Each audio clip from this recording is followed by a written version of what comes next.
욥기 42장 1절부터 6절까지 말씀 우리 한 목소리로 읽겠습니다. 시작. 욥이 여호와께 대답하여 이르되 주께서는 못하실 일이 없사오며 무슨 계획이든지 못 이루실 것이 없는 줄 아오니 무지한 말로 이치를 가리는 자가 누구니이까. 나는 깨닫지도 못한 일을 말하였고 스스로 할 수도 없고 헤아리기도 어려운 일을 말하였나이다. 내가 말하겠사오니 주는 들으시고 내가 주께 묻겠사오니 주여 내게 알게 하옵소서. 내가 주께 대하여 귀로만 듣기만 하였사오나 이제는 눈으로 주를 배옵나이다. 그러므로 내가 스스로 거두어 드리고 티끌과 제 가운데에서 회개하나이다. 아멘. 우리가 아는 것처럼 욥은 전부를 잃어버렸죠. 먼저는 소와 나귀를 스밧 사람들이 치는 바람에 다 죽고 말았습니다. 그 다음에는 양떼와 종들이 갑자기 어느 날 하늘에서 불이 내려와서 다 죽어버렸습니다. 거기서 멈추지 않고 이번에는 갈대아 사람들이 낙타와 종들을 다 몰살시켰습니다. 그래도 여기까지는 괜찮을 수도 있죠. 왜냐하면 재물은 또 모으면 되니까, 다시 시작하면 되니까 여기까지는 괜찮았는지 모릅니다. 그런데 욥에게 전해진 소식은 어쩌면 그의 인생을 나락으로 떨어뜨릴 수밖에 없는 상황이 되었습니다. 사랑했던 아들 7과 딸 3이 모두 죽었다라는 소식을 듣게 되죠. 그것도 그의 장자가 생일을 맞아서 잔치를 벌여 모든 형제자매를 불렀는데 갑자기 집 모퉁이가 무너지면서 한 번에 모든 자식을 이제 잃어버리게 되었습니다. 거기서 멈추었던 것이 아니죠. 쇠약해진 욥의 온몸에 악성 종기가 나게 되면서 성경에 보니까 질그릇으로 몸을 긁었다. 그러니까 피떡이 되도록 그 가련 부위를 긁지 않고는 살 수 없는, 차라리 죽는 것이 낫지 않나 라고 생각할 만큼 극심한 고통 가운데에 욥이 있게 됩니다. 만약 이 욥기의 말씀이 그럼에도 욥이 하나님을 향한 믿음을 지켰더니 하나님께서 그에게 복을 주사 모든 것들을 회복시켰도다, 그러니까 이런 말씀만 딱 기록된 책이면 그래도 은혜로울 것 같기는 합니다. 그 어려운 고통과 인내의 기간이 필요했지만 이것이 하나님이 주신 은혜의 때를 맞이하는 믿음의 성도의 어떤 영적 훈련이다, 이렇게 받아들인다면 그래도 은혜로울 것 같은데, 실은 우리는 욥의 고난이 어떻게 시작되었는지를 다 알지 않습니까?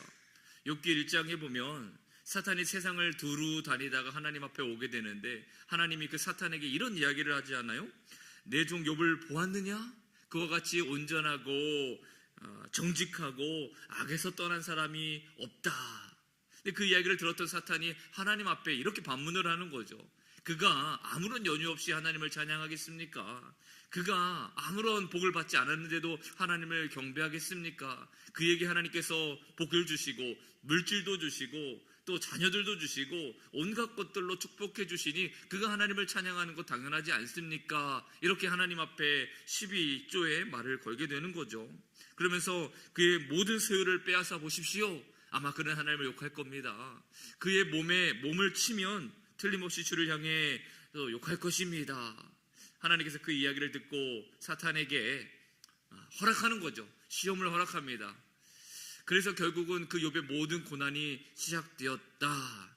이 영적 세계의 전반적인 이야기를 알고 있는 우리에게 있어서 이 욥이 당하는 고난은, 또 이 고통은 어쩌면 부당하게 느껴질 수 있을지도 모르겠습니다.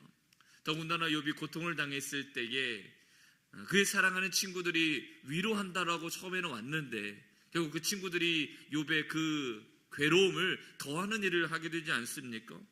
욥의 친구들이 와서 문제 삼는 것은 다 동일했습니다. 욥, 내가 정직하고 의인이었던 것은 우리도 아는 바나 하나님께서 괜히 너를 치셨겠느냐? 이 고통이 괜히 시작되었겠느냐? 너 하나님 앞에 범죄한 것이 분명히 있어.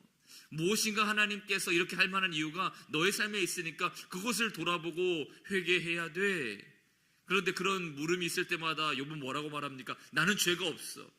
나는 하나님 앞에 이와 같은 일을 당할 만한 일을 한 적이 없어 라고 말하는 것이 욥의 대답이었습니다. 근데 우리가 아는 것처럼 욥의 이 말은 다 진실이죠. 하나님이 실은 이미 보증하지 않았었습니까? 욥기 1장 8절에 보면 하나님은 사탄에게 말할 때에 분명히 그렇게 말씀하셨잖아요. 욥을 주의하여 보았느냐, 자세히 보았느냐. 그와 같이 온전하고 정직하여 하나님을 경외하며 악에서 떠난 이가 없다라고 하나님이 이미 욥이 의인이다, 의롭다, 정직하다, 악에서 떠난 사람이었다 하나님이 말씀하신 부분이었어요. 그런데 욥기가 총 42장이거든요.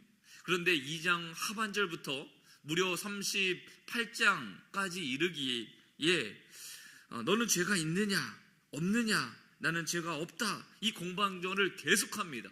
42장 중에 무려 35장을 그렇게 끊임없이 죄의 문제를 가지고 친구들과 욥이 싸우는 문제가 이 욥기의 전반에 걸쳐서 나온다라는 것입니다. 자, 그리고 나서 하나님께서는 이제 하반절에 와서 욥이 무죄하다, 그것을 인정하는 구절이 나와요. 한번 찾아보겠습니다. 욥기 40장 8절입니다. 욥기 40장 8절 말씀, 자, 함께 읽겠습니다. 시작. 내가 내 공의를 부인하려느냐, 내 의를 세우려고 나를 악하다 하겠느냐.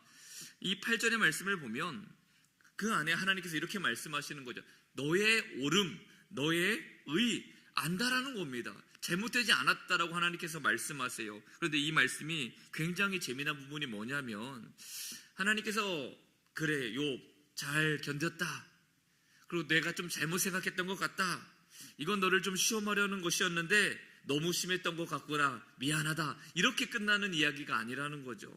오히려 하나님께서 욥에게 뭐라고 말씀하셨느냐, 너의 그 무죄함, 너의 그 옳음, 너의 그 의 때문에 나를 죄인이라고 너가 말할 작정이냐? 나를 죄인으로 몰아갈 작정이냐? 하나님께서 이렇게 말씀을 하셨다라는 거죠. 내가 올바르다라는 것, 내가 의인이라는 것, 내가 안다는 거죠. 그렇지만 너의 그 말이 나를 죄인으로 만들고 있다, 이렇게 하나님께서 말씀을 하세요. 얼마나 이게 황당한 말씀입니까? 하나님께서 이미 욥에게 나타나셔서 38장 이후죠, 폭풍우 가운데서 나타나셔서 욥을 다그치듯 이런 말씀을 하신 적이 있었죠. 너의 무지한 말로 생각을 어둡게 하는 자가 누구냐? 너는 대장부처럼 허리를 묶고 내가 내게 묻는 것을 대답할지니라 라고 38장으로 시작해서 41장까지 하나님께서 욥과 독대하는 장면이 나오게 되는데, 근데 하나님은 욥에게 이런 이야기를 하십니다. 내가 이 천지를 만들 때에, 온 세계를 창조할 때에 너는 도대체 무엇을 하였느냐라고 시작을 하시면서 인간으로서는 도저히 감당할 수 없는, 또 표현할 수 없는 그 창조의 이야기를 욥에게 쭉 하십니다. 욥이 그 창조 세계와 신비, 하나님의 권능을 딱 마주하게 되는 거죠. 그때 욥이 어떻게 합니까? 친구들하고 대면했을 때에는 나는 죄인이 아니다, 나는 올바른 삶을 살았다라고 쭉 대변하고 항변했던 욥이 한마디도 하지 못하는 거죠, 하나님 앞에서는. 그리고 나서 욥이 무슨 말을 결국 하게 됩니까? 오늘 우리가 읽었던 본문의 말씀을 하게 되는 겁니다. 42장 2절과 3절의 말씀입니다. 우리 같이 한번 읽어볼까요? 읽습니다. 시작. 주께서는 못하실 일이 없사오며 무슨 계획이든지 못 이루실 것이 없는 줄 아오니 무지한 말로 이치를 가리는 자가 누구니까? 나는 깨닫지도 못한 일을 말하였고 스스로 알 수도 없고 헤아리기도 어려운 일을 말하였나이다. 아멘. 지금까지 욥은 친구들과 대화를 할 때는 하나님은 나를 까닭없이 치셨다, 내가 하나님의 전능하심을 알고 있지만 이번만큼은 하나님께서 마음 내키는 대로, 하고 싶으신 대로, 계획 없는 대로 나에게 이런 일을 허락하신 것 같다. 친구들하고는 분명히 그런 대화를 했습니다. 근데 하나님을 마주하고 정말로 하나님을 만나고 나서 욥이 어떻게 고백이 바뀝니까? 하나님은 분명한 계획과 목적을 가지고 계십니다. 그것을 반드시 이루시는 분이십니다. 누가 무지한 말로 주인이 그 뜻을 흐르게 하였습니까? 그게 바로 나였습니다. 오늘 욥이 그렇게 하나님 앞에 고백을 하게 되는 거죠. 하나님을 바라보던 시선이 바뀌었어요. 또 하나님을 바라보던 자신의 판단이 바뀌었다라는 겁니다. 그래서 오늘 5절에 욥은 이렇게 말하는 것 아니겠습니까? 내가 주께 대하여 귀로 듣기만 하였사오나 이제는 눈으로 주를 배움나이다. 아멘. 욥은 지금까지 친구들과의 논쟁을 통해서 하나님은 이런 분이야, 하나님은 이런 분이야 라고 이야기를 했었죠. 누구보다 열심히 기도했던 사람 욥, 누구보다 최선을 다해 예배 드렸던 욥이었죠. 그래서 나는 하나님이 어떤 분인지 또 어떻게 역사하는지 나 다 알고 있다라고 욥은 생각을 했었다라는 겁니다. 근데 오늘 하나님을 마주하고 지금까지 내가 귀로만 들었던 하나님을 내가 눈으로 뵙습니다 라고 말하기 시작하면서 이제 바뀌는 겁니다. 나는 하나님을 몰랐습니다. 내가 온전하신 하나님의 그 뜻을 다 헤아린다라고 여겼었는데 아니었습니다. 나의 말이 무지했고 나의 말이 잘못되었었습니다. 그러면서 터져나온 고백이 무엇입니까? 오늘 6절의 말씀인 거죠. 그러므로 내가 스스로 거두어드리고 티끌과 제 가운데서 회개하나이다. 아멘. 내 무지했던 나의 판단과 말을 내가 스스로 거둬드립니다. 잘못했다라는 거죠.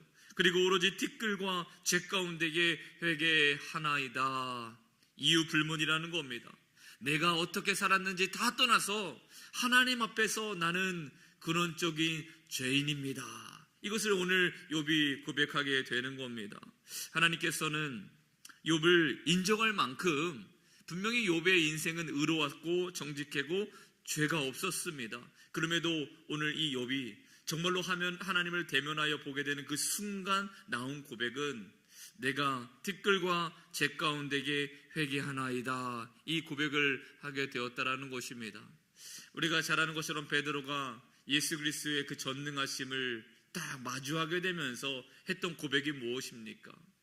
주님을 찬양합니다. 주님 나의 경배를 받으소서. 주님만 영광 받으소서. 이런 고백을 한 것이 아니었잖아요. 가장 먼저 나왔던 고백이 무엇입니까? 나는 죄인입니다. 나를 떠나소서. 그러니까 하나님을 정말로 마주한 인생은 하나님을 정말로 대면하여 그 하나님과 가까이 하는 인생의 입술 속에서 가장 먼저 나오는 고백은 무엇이냐? 나는 죄인입니다. 나는 하나님 앞에 죄인입니다. 이 고백이 가장 먼저 나오게 된다는 거죠. 그래서 오늘 우리가 사순절을 보내면서 어떤 인생을 살아야 하는가? 하나님을 가까이 하는 인생이 되어야 할 줄을 믿습니다. 지금껏 내가 경험한 하나님, 내가 다 안다라고 판단했던 하나님, 내가 오랫동안 신앙생활하면서 이것은 하나님의 뜻이고 저것은 아닐 것이다 라고 우리가 무지몽매한 상태에서 우리가 판단했던 그 하나님이 아니라 이제는 이 사순절을 통하여 조금 더 하나님과 가까이, 우리가 믿고 따랐던 예수님과 조금 더 가까이 그분의 순환과 고통을 정말로 내 삶의 묵상함으로 내가 주님을 더 가까이 할 수 있는 시간이 되었으면 좋겠습니다. 그러면 하나님께 우리가 한 발자국 더 가까이 가면 가까이 할수록 내 추악한 모습, 내가 얼마나 큰 죄인이었는가를 들어가 보게 되는 거죠. 십자가를 더 가까이 하면 가까이 할수록 그래서 그게 더 은혜가 되는 겁니다. 죄가 깊어지면 은혜가 깊어지는 거죠. 하나님을 마주하면 내가 죄인이라는 것을 발견하게 되지만 그것이 도리어 우리가 하나님의 놀라우신 은혜 앞에 숙연해지고 무릎 꿇게 되어지는 또 기간이 되는다 믿습니다. 그래서 오늘 우리가 어떤 환경 속에서도 예수님의 그 죽음과 부활하심, 예수 그리스도의 그 놀라우신 은혜를 찬양하는 인생이 되겠노라 결심할 때 어떤 조건 속에서도 내가 믿음의 인생, 이 예배자 인생을 내가 멈추지 않겠노라 우리가 고백하며 나아갈 때 가장 먼저 우리 가운데 드는 것이 무엇입니까? 나는 죄인입니다. 주님밖에 없습니다. 주님의 은혜밖에 없습니다. 이 고백을 하게 되는 우리의 인생이 될 줄을 믿습니다. 오늘 이 새벽에도 주여 이 죄인, 이 연약한 하나님 앞에 아무런 공로가 없는 하나님 티끌과 같은 죄와 같은 내 인생 주님께서 붙들어 주시고 오직 주님의 은혜만이 내 삶에 가득하게 하옵소서 기도하게 되는 귀한 이 새벽이 되었으면 좋겠습니다. 기도합니다. 아버지 하나님 감사합니다. 오늘도 비로소 우리가 주님 앞에 설 때에 나는 죄에 불과한 인생입니다 라고 고백할 수 있게 되는 줄을 믿습니다. 그 사실과 마주할 때에 비로소 우리는 하나님을 진짜 찬양하게 될 것이고 그때 비로소 하나님을 향한 진짜 믿음이 생길 줄을 믿습니다. 하나님, 주님과 가까이 할 수 있는 이 사순절의 기간, 그래서 내 죄된 모습을 온전히 하나님 앞에 드러내고 하나님의 그 놀라우신 은혜와 사랑만이 나의 삶의 전부다, 이것을 고백할 수 있는 우리 영성교회 모든 성도들 될 수 있도록 은혜를 더하여 주시옵소서. 감사드리며 우리 주 예수님의 이름으로 기도하옵나이다.